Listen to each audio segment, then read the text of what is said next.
Olá, tá preparado para mais um Good News? Então dá só uma olhada no que preparamos para o programa de hoje.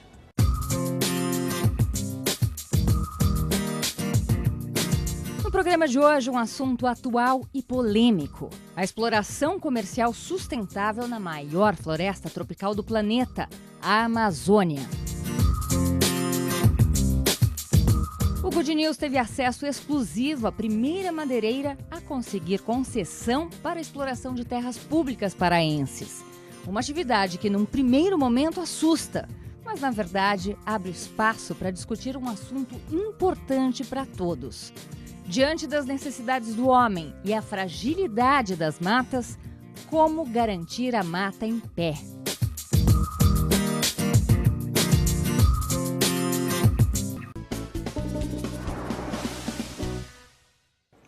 Conhecida mundialmente pela sua biodiversidade, a floresta amazônica ganhou o apelido de pulmão do mundo. Afinal, são mais de 7.000 quilômetros quadrados de mata tropical. Berço de espécies vegetais e animais únicas no planeta. E justamente estes dois fatores, a riqueza e a extensão, que contribuem para o maior problema na região, o desmatamento ilegal e predatório. Mas há meios de mudar essa realidade. O Good News viajou até um trecho dessa valiosa mata dentro do estado do Pará e conseguiu acesso exclusivo às dependências de uma madeireira. A primeira empresa a ganhar autorização para explorar terras públicas paraenses. E qual é a boa notícia? Tudo acontece de maneira sustentável. Produz madeira sem acabar com a floresta.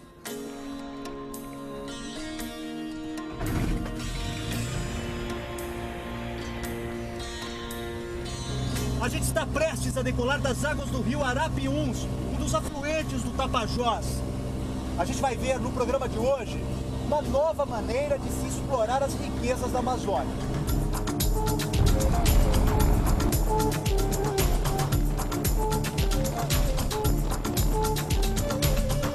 Riquezas que, vistas do alto, parecem inesgotáveis. A região norte é, sem dúvida, uma das mais preservadas do Brasil. E é lindo ver tudo isso aqui de cima. Sobrevoar a Amazônia é emocionante por vários motivos. O principal deles é imaginar que a centenas de quilômetros em qualquer direção só existe floresta e água.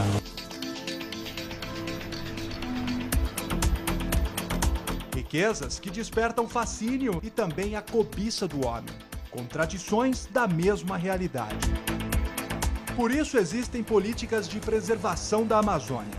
O Ministério do Meio Ambiente garante que o desmatamento na região diminui ano a ano. Passou de 6.400 quilômetros quadrados em agosto de 2011 para 4.600 quilômetros quadrados em julho deste ano. A floresta perdeu uma área superior à Polinésia Francesa em 12 meses. E logo na chegada a nosso destino, uma cena que parece descrever estes números.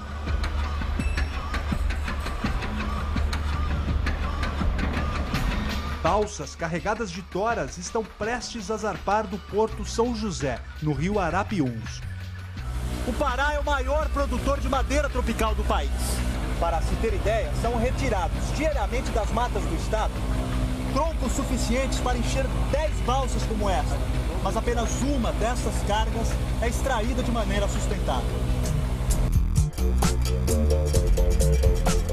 E é por isso que viemos até esta região do Baixo Amazonas. Vamos mostrar como é possível aplicar as técnicas mais avançadas e conhecidas de manejo florestal sustentável para produzir madeira sem acabar com a floresta. O Pará tem quase 8 milhões de hectares de florestas em unidades de conservação. E é o primeiro estado do país a destinar parte das terras públicas para serem exploradas por empresas privadas. O primeiro lote estadual concedido a uma madeireira é a gleba Mamuru Arapiuns, que fica a mais de 1.500 quilômetros de Belém, no oeste do estado. A coordenadora regional do Instituto de Desenvolvimento Florestal do Pará acredita na nova fórmula público-privada de parceria para garantir a sobrevivência da floresta. Antes, qualquer um podia entrar e qualquer um podia fazer qualquer trabalho, a partir do momento que você tem uma unidade de conservação criada, que você tem essas áreas de concessão, você tem um domínio sobre esse território.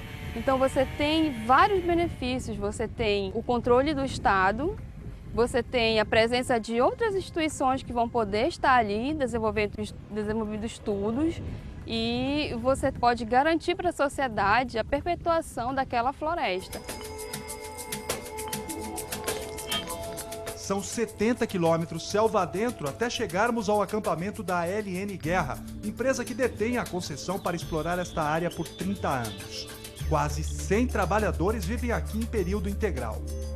A quantidade de toras armazenada no pátio impressiona.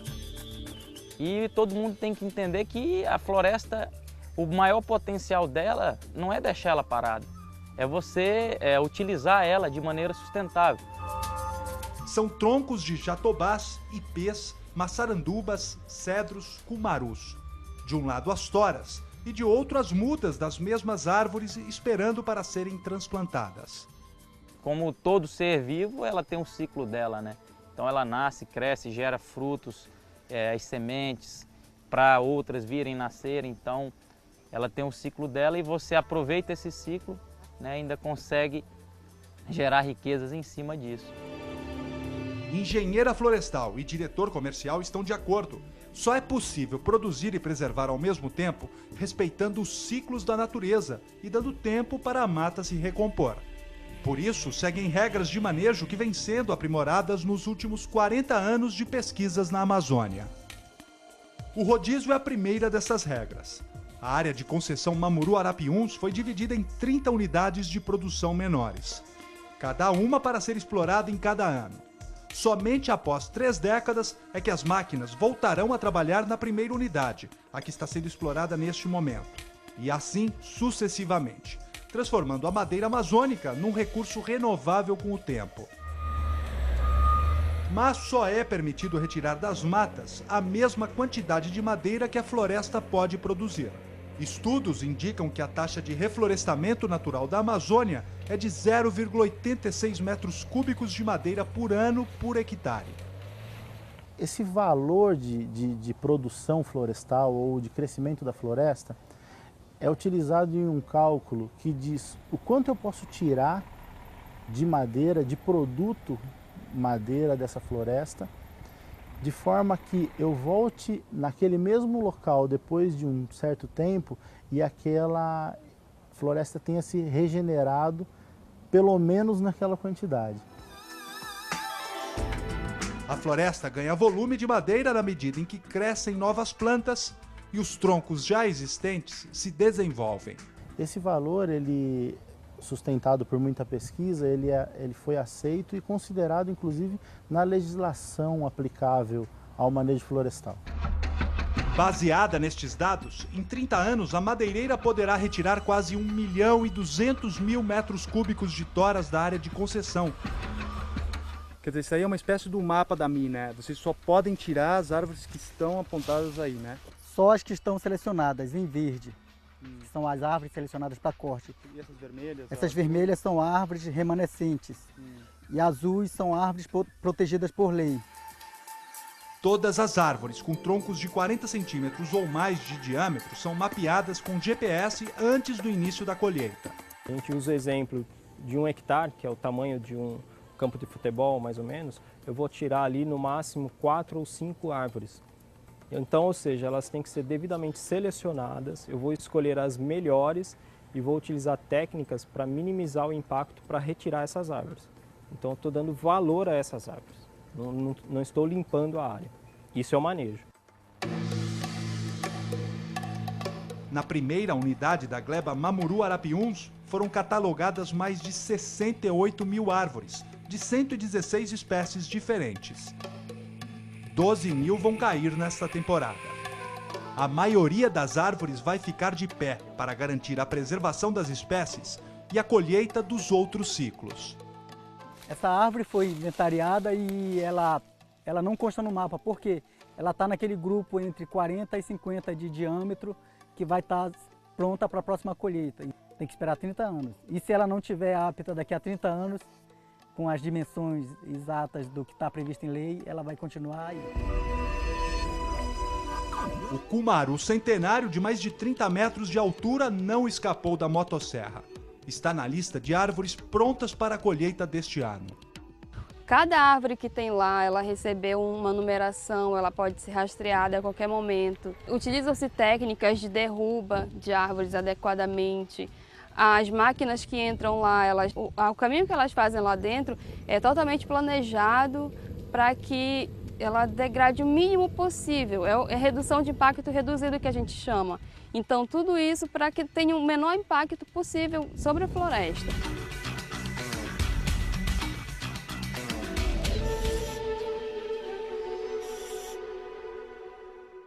De volta à região da Amazônia. Nas áreas de manejo sustentável, as árvores caem, mas a floresta continua de pé. Esta é a proposta dos funcionários do governo e das empresas privadas que desenvolvem técnicas para diminuir o impacto da exploração nas áreas de terras públicas.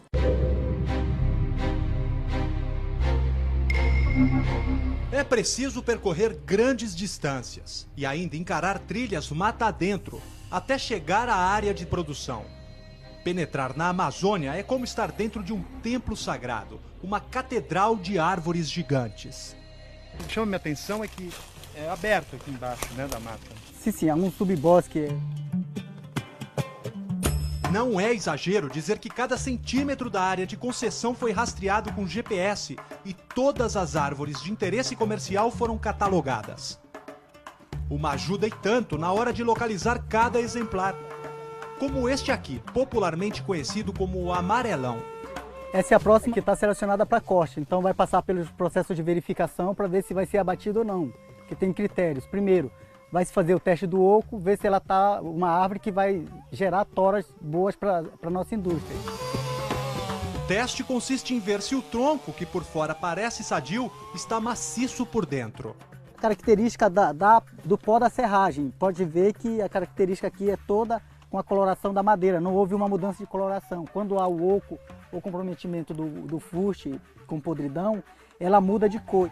Se a gente chega nessa árvore, faz o teste e ela não dá condições, ela tem um oco grande, ou seja, uma perfuração interna que não vá permitir dar toras, ela vai ter mais valor ecológico do que econômico. Então, se ela tem mais valor ecológico, é melhor que ela fique em pé do que derrube. Desta vez prevaleceu o valor econômico, mas ainda falta um último e definitivo teste antes da motosserra entrar em ação. O amarelão não pode danificar outras árvores em sua queda, especialmente uma espécie que está em risco e é protegida por lei desde 2006, a castanheira. Isso é o sonho do madeireiro, um fuste com diâmetro bom, retilíneo e que gera em toras um volume muito considerável. Foi abatida há muitos anos, tanto é que o Pará antes era o maior produtor do Brasil e hoje perdeu o posto, né? Até que já não se chama mais castanha do Pará, se chama castanha do Brasil. Foram catalogadas 1.117 castanheiras na unidade de produção deste ano. Árvores que vão ficar de pé porque são protegidas e também porque desempenham outras funções econômicas e ambientais. E também tem uma cláusula no contrato de concessão que é a exploração de produtos não madeireiros, que pode ser feito em convênio com a comunidade para o extrativismo, né, da castanha e também por ser uma árvore de grande potencial para a fauna, grande fonte alimentícia para roedores, principalmente como a cutia-paca e também para araras. A simples presença de uma castanheira na área de abate altera toda a dinâmica do trabalho em campo e exige a tomada de decisões importantes. No caso dessa castanheira, nós temos duas árvores ali, temos um amarelão e temos um jatobá. Vamos chegar perto dela e ver a tendência natural de queda. A tendência aqui é claramente de que ela vai para aquela direção. A tendência é que ela vá direto para a castanheira. Vamos ver agora com Bira se ele consegue, com a técnica de corte, desviar da castanheira e sim ela será abatida. Bira tem quase 20 anos de experiência na lida com a motosserra e não tem dúvidas de que consegue direcionar o amarelão para longe da castanheira. A queda da árvore de quase 30 metros de altura e cerca de 15 toneladas é uma operação de risco para todos ali. Quando a árvore for caindo, então as galhadas, né, podem cair, né, e essa rota de fuga tem que ser aberta, que é para onde ele vai se defender. Então quando a árvore começar a cair, o negócio é Exatamente. mandar para lá. Tem que correr, exatamente. Bira primeiro faz cortes transversais na base do caule. Depois Cláudio, seu assistente, bate a cunha, uma espécie de estaca, no lado contrário ao que se deseja direcionar o tronco.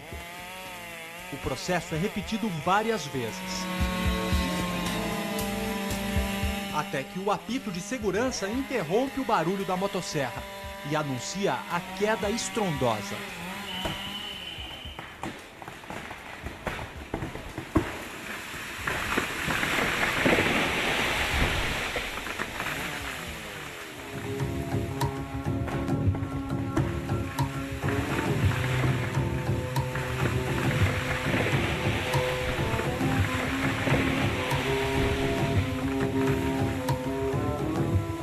A técnica direcionou o amarelão para longe da castanheira e também de outras árvores.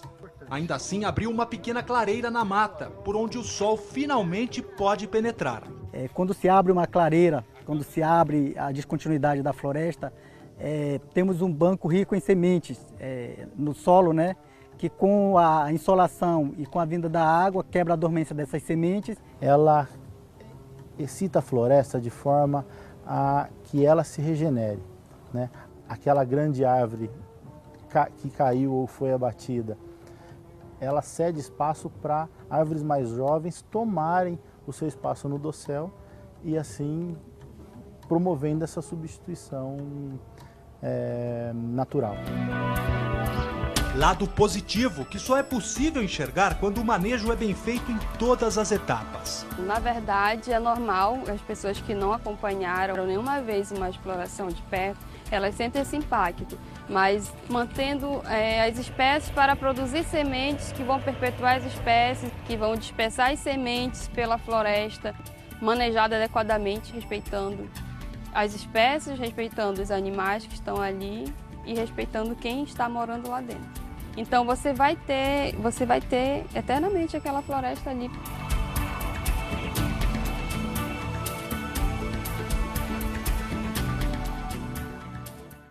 A seguir, o futuro da floresta amazônica já começou.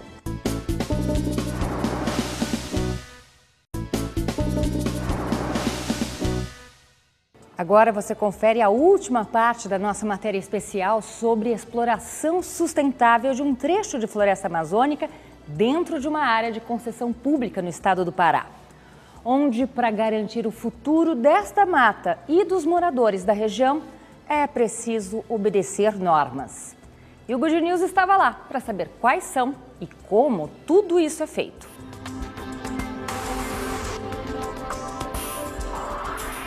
Enquanto estão de pé, o valor delas é incalculável. Mas, uma vez derrubadas, as árvores passam a valer conforme a espécie e o aspecto de seus troncos. A madeira extraída na gleba Mamuru Arapiuns vale ainda mais porque tem a certificação da ONG internacional da FSC, o que garante a procedência das toras de florestas sustentáveis. Esse é o número de identificação da tora, né? Quer dizer, tudo que for produzido a partir dessa tora vai levar esse mesmo número? A madeira serrada vai levar um outro número, mas que vai estar vinculado a esse e consequentemente, este número está vinculado ao número da árvore. Então, se você quiser saber do deck da sua piscina qual árvore foi abatida, nós conseguimos chegar no topo dela. Então, esse monitoramento da cadeia de custódia é que dá a segurança para o cliente que o produto dele foi manejado naquela floresta. E respeitando os tempos da floresta. De manejo de baixo impacto. A maior parte dessa madeira é exportada. Hoje trabalhamos muito com o mercado europeu, mercado japonês e americano. Eles acabam pagando mais caro por isso? Sim, acabam pagando mais caro. Por quê? Porque eles entendem que você está cuidando da floresta, né, de uma maneira sustentável. Não adianta eu ter boas intenções ou um ótimo plano de manejo no papel se isso não se retrata em técnicas no campo. Então eu preciso de um acompanhamento para saber se as técnicas que eu estou empregando no campo estão dando um retorno positivo em termos de crescimento da floresta. Retirar toras de mais de 10 toneladas do meio da mata pode causar mais estragos que o corte da árvore em si. Por este motivo, máquinas de grande porte fazem um trabalho pesado, mas os olhos ficam atentos às fitas. Elas indicam o caminho correto na mata fechada. Justamente para não prejudicar a floresta, abrindo mais clareira. Bom, também não dá para dizer que não tem impacto, né, esse tipo de manejo que vocês fazem aqui. Não, impacto você vê que tem, né? Mas é o mínimo possível. Tanto é que vai desviando das remanescentes, você vê que a floresta ainda continua em pé, você não vê nenhuma remanescente danificada, né? E você pode até fazer um sobrevoo que você vai ver que não vai ter diferença nenhuma. Até através também de uma imagem de satélite, né? Ricardo, vamos dar uma volta de avião então e ver como que é esse trabalho lá de cima? Vamos embora. Vamos lá?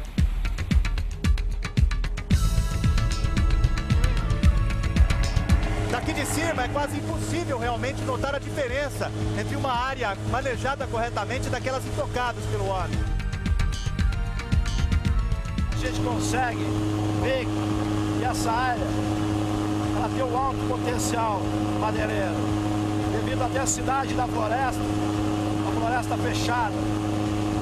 E pela altura das copas das árvores, nós conseguimos identificar algumas espécies novas, como o ipê, passaranduba, curacatiara, guarubacelo, o jatobá. São árvores que chegam a 35 metros de altura, se destacando das demais. Mas quando a gente vê clareiras como esta, fica mais claro identificar o uso incorreto dessas riquezas. Além de manejar bem a floresta, nós temos que investir nas ações sociais, fazer com que a comunidade cresça junto com o nosso projeto. A sustentabilidade está nisso, a integração do homem e meio ambiente, saber usar de maneira racional e responsável os recursos que estão disponíveis na floresta. Essa é a diferença do manejo. Cachoeira do Aruã fica a 40 quilômetros da área de concessão. 170 famílias vivem aqui, como a de Cláudio, auxiliar do operador de motosserra Bira. Rapaz, o que mudou mesmo daqui uns 5 anos atrás, depois que essas madeireiras chegaram, mudou bastante. Antes nós vivíamos da caça e pesca aqui, hoje só é comprado. Porque a gente não tem aqui, tem, mas todo mundo trabalha e só é comprado. A vila depende quase que exclusivamente dos recursos da floresta e de investimentos feitos com o lucro obtido pelas madeireiras. Uma parte do recurso vai para os municípios, outra parte vai para a estruturação do órgão gestor, que é o Ideflor, e você tem outra parte que vai para as comunidades tradicionais em forma de projetos que visam geração de renda ou recuperação de áreas degradadas, que é como a gente tem trabalhado. Por quê? As comunidades locais, porque na verdade eles é que nos ensinam a manter a floresta. São as técnicas, na verdade, são o conhecimento deles que a gente aprende, que a gente mantém da melhor maneira a floresta, porque eles moram lá, eles estão lá, né? Então o direito deles tem que ser respeitado. A imensidão da Amazônia ainda está por ser revelada. Mas há tempos o homem aprendeu a tirar o que a floresta tem de melhor. Agora busca diminuir suas pegadas na mata e reinventar o quadro que mostra a realidade do maior bioma brasileiro. Esse tipo de cena, que uma barcaça no meio da Amazônia cheia de toras, uma cena que para muitos pode soar um crime ambiental. Por que não é o caso?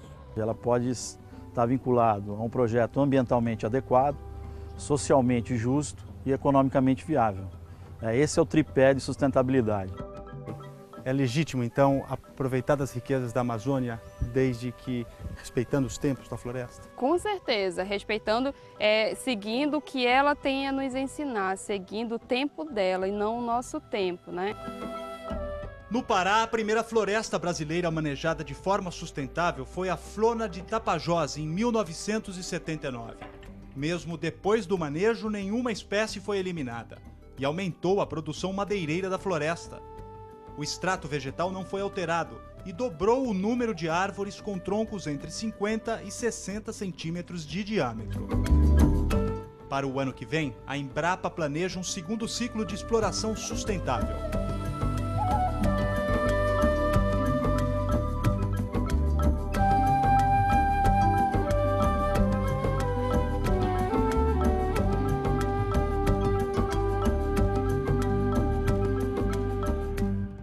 E você pode rever esta e outras matérias no nosso site, redetv.com.br/Good News.